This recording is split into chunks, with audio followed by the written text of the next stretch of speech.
అందరికీ నమస్కారం. ఈరోజు మీ అందరికీ నేను వినిపించబోయే కథ అత్తలేని కోడలు. రచయిత చివుకుల రామేశ్వర్ గారు. ఇక కథలోకి వెళితే, కాలేజీ నుండి ఇంటికి రాగానే పుస్తకాలు టేబుల్పై విసిరికొట్టి సోఫాలో అలసటగా కూర్చుంది కల్పన. మమ్మీ, నేను క్లాస్ ఫస్ట్ వచ్చాను మమ్మీ అంటూ ప్రోగ్రెస్ రిపోర్టు చూపించాడు కల్పన ఒక్కగానొక్క కొడుకు అమర్. అబ్బా ఉండరా, అలసిపోయి వస్తే వెదవగోలా అన్న తల్లిని చూసి మొహం చిన్నబుచ్చుకొని ఆడుకోవటానికి బయటకెళ్ళిపోయాడు అమర్. కళ్ళు తెరిచి ఎదురుగా టీపాయ్ మీద ఉన్న ఆ రోజు పోస్టు చూసింది కల్పన. అందులో ఓ కవరు తన దృష్టిని ఆకర్షించింది. ఉత్సుకతతో ఆ కవర్పై ఫ్రమ్ అడ్రస్ చూసింది. ఆ కవర్ అత్తగారి నుంచి అని తెలుసుకున్న కల్పన నిరాసక్తంగా ఓపెన్ చేసి చూసింది. అందులో చిరంజీవి, సౌభాగ్యవతి కల్పనకు శుభాశిస్సులు. అచ్చట నీవు, రమణబాబు, అమర్లు కులాసాగా ఉన్నారని తలుస్తాను. నాకీ మధ్య ఒంట్లో బాగుండటం లేదు. అంతవరకు ఉత్తరం చదివిన కల్పనకు చిరాకేసి ఉత్తరం విసిరి టీపాయ్పై పడేసి ఒక్కసారిగా గతంలోకి వెళ్ళిపోయింది. అత్తగారు శారద చనిపోయిన నెలకొచ్చింది ఆ ఉత్తరం. ఆవిడ బ్రతికున్నన్నాళ్ళు తనకే విధంగా సాయపడింది గనుక చచ్చి కూడా సాధిస్తున్నది. అమర్ తన కడుపులో రూపుదిద్దుకుంటున్నప్పుడు ఒకవైపు వేవిళ్లతో నీరసంగా ఉండి కాలేజీ పని, ఇంటి పని చేసుకోలేక సాయంగా ఉండటానికి రమ్మని ఆయన రాస్తే ఆవిడ తనని జాలి తలచిందా? దొంగల భయం ఎక్కువగా ఉంది. ఇల్లు వదిలి రావటం కష్టం.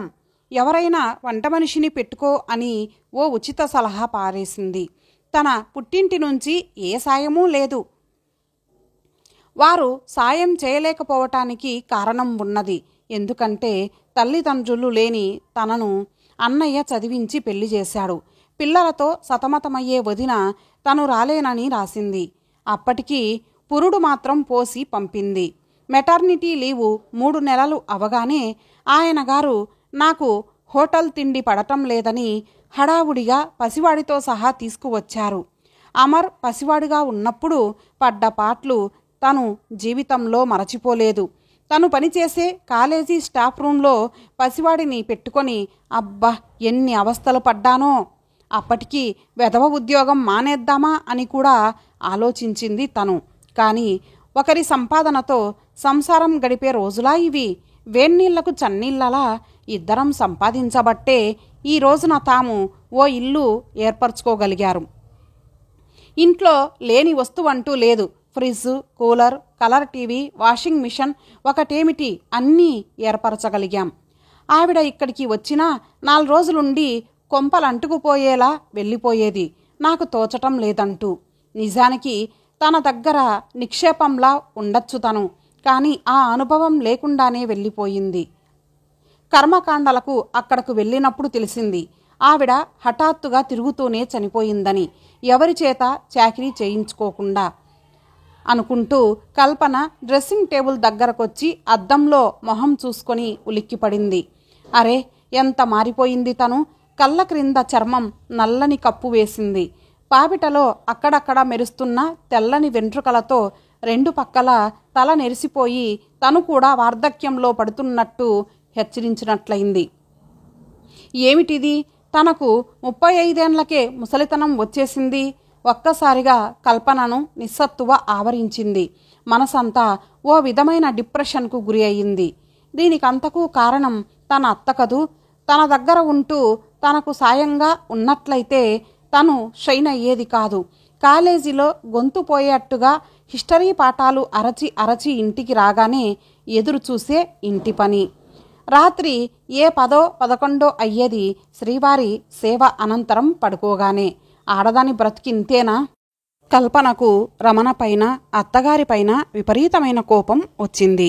ఒక్కసారిగా తన జీవితంపైన విరక్తి పుట్టింది. ఎంత అందంగా ఉండేది తను! కాలేజీలో కల్పన కాలేజీ బ్యూటీ అని ముద్దుగా పిలిచేవారు. ఓ పబ్లిక్ సెక్టార్ కంపెనీలో ఇంజనీర్ అయిన ఈ రమణ చేతిలో చిక్కింది తను. ఆయన తనను ఎంతో చక్కగా అర్థం చేసుకోబట్టే తను బతకగలుగుతోంది. అప్పటికీ ఆయనకు వీలైనప్పుడల్లా ఇంటి పనుల్లో సాయం చేస్తారు కూడా.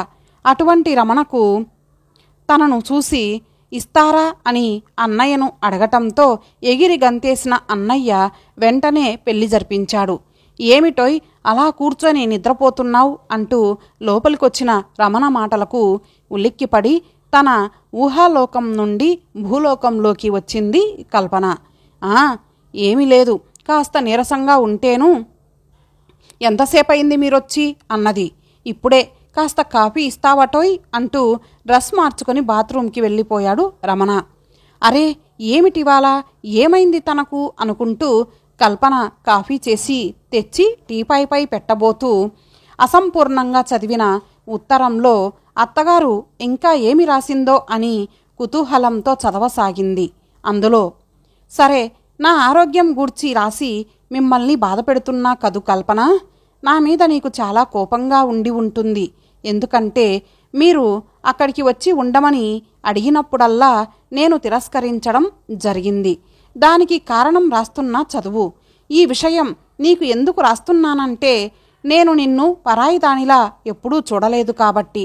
నా హృదయంలో బాధ నీకు చెప్పుకోక ఎవరితో చెప్పుకోను? ఆడపిల్లలు ఉన్నా కానీ వాళ్ళు వివాహం అయినంతవరకే, ఆ తరువాత ఆడవారే కదమ్మా. అందుకని నీకు నా హృదయం విప్పి ఈ ఉత్తరంలో పరుస్తున్నా. నాకు చిన్నతనంలోనే వివాహం అయ్యింది. నేనప్పుడు 12 ఏళ్ల పిల్లను, ఆయనకు 16 ఏండ్లు. ప్రపంచం తెలియని వయసులో మా అత్తగారింట్లో కాలుబెట్టాను. ఆయన అవిటివాడని, పెళ్లి కాదని బీదింటి పిల్లనైన నన్ను కానీ కట్నం అడగకుండా చేసుకున్నాడు. ఆయన అవిటివాడైనా మనసు అవిటి కాదు, చాలా మంచి మనస్సు కలవాడు. 4 అన్నదమ్ములతో వారిది ఉమ్మడి కుటుంబం. ఆయన రెండోవారు. అవిటివాడైనందువల్ల ఆయన్ను అందరూ చులకనగా చూసేవారు. ఆఖరికి ఆస్తి పంపకాల వద్ద కూడా ఆయనకు అన్యాయమే జరిగింది. ఆయన భాగంగా అప్పులు వసూలు చేసుకోమని అప్పచెప్పి పనికిరాని పాత సామాను ఇప్పుడు నేనుండే ఇల్లు ఆయనకిచ్చారు. ఇంకా నా సంగతంటావా?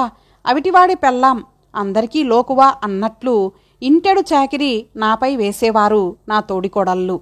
ఒకవైపు వేవిళ్లతో ఇంటి చాకిరీతో సతమతమయ్యేదాన్ని నేను. రమణ కడుపులో పడ్డాడప్పుడు. ఆయన ఎప్పుడూ తన పిత్రార్జితపు ఆస్తికి ఆశపడకుండా స్వశక్తితో బతకాలనే పట్టుదలతో టీచర్ ట్రైనింగ్ చదివి బడిపంతులుగా పనిచేసేవారు. ఆయన ఎప్పుడూ నాతో అంటూ ఉండేవారు, శారద, అవిటివాడితో ఎంత కష్టపడుతున్నావే అని. శారద, నీవు మాత్రం నన్ను వదిలి వెళ్ళకే అని జాలిగా అడిగేవారు. రమణ తర్వాత మీ వదినలు పుట్టడం, కొద్ది కాలానికే ఆయన పోవటం జరిగింది. 2 ఆడపిల్లలు, 1 మగపిల్లవాడితో నా సంసారం లాగటం కష్టమయ్యింది. పాత సామాను అమ్మగా వచ్చిన డబ్బుతో ఓ కుట్టు మిషన్ కొనుక్కొని దానిపై సంపాదించడం మొదలుపెట్టాను. అదృష్టవశాత్తు శారదమ్మ కుట్టిన బట్టలు బావుంటాయని పేరు రావటం, దానిపై వచ్చిన ఆదాయంతో ఆడపిల్లల పెళ్లిళ్ళు చేసి పంపి పిల్లవాడిని చదివించగలిగాను. ఆశ్చర్యపోతున్నావా? నా స్వేచ్ఛా జీవితం అప్పుడే మొదలయ్యింది. నా కాళ్లపై నేను నిలబడగలిగాను. ఈ విషయాలు నీకు చెప్పకూడదని రమణ చేతిలో చేయి వేయించుకున్నాను. అందుచేత వాడు నీకు చెప్పి ఉండకపోవచ్చు. చిన్ననాటి నుండి చాకిరీతో గడిపిన నా జీవితం నా స్వశక్తి వలన ఇప్పటి వరకు సాఫీగా జరిగి చాలా వరకు స్వేచ్ఛా జీవితానికి అలవాటు పడి నీవు అక్కడికి వచ్చి సాయంగా ఉండమని అడిగినా నా స్వేచ్ఛకు ఎక్కడ భంగం వాటిల్లుతుందో అనే స్వార్థం నీవెన్నిసార్లు బ్రతిమిలాడినా రాకుండా చేసింది. కానీ వృద్ధాప్యంలో మగైనా ఆడైనా ఓ ఆలంబన, ఒక అండ కోరుకుంటుందని ఇప్పుడు తెలుసుకున్నానమ్మా. నన్ను క్షమిస్తావు కదూ? కల్పన, నేను జీవితంలో చాలా అలసిపోయానమ్మా.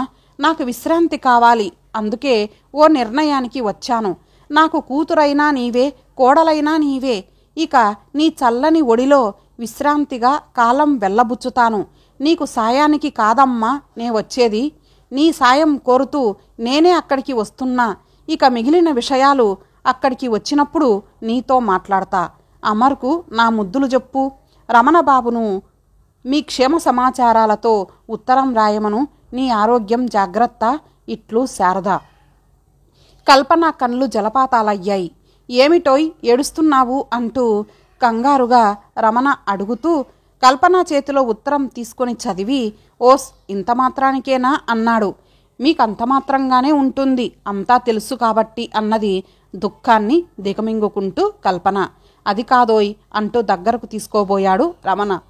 పోండి, నా దగ్గరకు రాకండి, మీ మీద కోపంగా ఉంది నాకు అన్నది కల్పన అతన్ని దూరంగా నెట్టివేస్తూ. కల్పన, నీకో శుభవార్త చెప్పనా? అమ్మ అమర్ పేరున రికరింగ్ డిపాజిట్ కట్టిందట. అది మెచ్యూర్ అయ్యింది. దానికి నామినీగా నిన్ను చేసింది. అది తీసుకోమని బ్యాంకు వారు ఈరోజే ఇంటిమేట్ చేశారోయ్. అంతేకాదు, అదే బ్యాంకు లాకర్లలో దాచిన ఆమె గొలుసు అవి నీకు చెందాలని కూడా రాసిందోయ్. కల్పన పశ్చాత్తాపంతో కృంగిపోతూ, ఏవండి, ఆవిడ డబ్బుకు ఎప్పుడైనా ఆశపడ్డానా అండి? నే కోరుకుంది వేరు, అది కూడా నా స్వార్థంతో. సరే, ఆవిడ డబ్బు మనకెందుకండి? మనకేం లోటుందని? ఆవిడిచ్చిన దానిని ఏదైనా ఓ మంచి పనికి వినియోగిద్దామండి, అది కూడా ఆవిడ స్మారకార్థం మాత్రమే అన్నది చిత్తందేవి అన్నాడు కల్పనలో వచ్చిన మార్పుకి సంతోషిస్తూ. ఇంతటితో ఈ కథ సమాప్తం. మరలా ఒక మంచి కథతో కలుద్దాం. అంతవరకు సెలవు. నమస్తే.